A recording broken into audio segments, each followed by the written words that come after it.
All right, hello, this is Tommy, Exterior Shade Guru, Motion Screen University, Tommy Time, all the different things that I do. One of the other things I wanted to talk about today is making sure your power plugs are put in place before your shades are installed.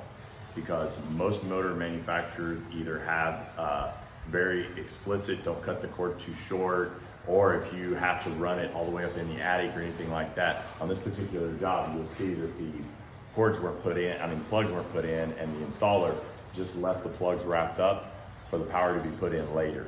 This was, I think, a project that they went back and forth with the builder. They never could get the power put in correctly or what they wanted to do, so the installer had to come out and put all the shades up and get them in and waiting on the power now to be done. So one of the good things is always have your power put in before the shades are installed so you can make sure your cords are installed nice and neat and the job is done. So if you take pictures or videos, it leads to a nice clean look. Now, what's going to happen to this cord since it did not go through the top of the housing? Either the housing will have to be taken off and a hole drilled, or you just wrap it around the housing, and depending on where they're going to put the plug, you might be able to wrap it around and make it look nice and clean, but I would have probably ran it myself out of the top of the housing instead of having it come out the bottom.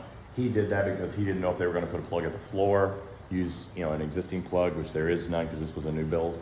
But more than likely there'll be a plug, or somebody will have to fish the cord up through the ceiling beam up into the attic somehow. Gotcha.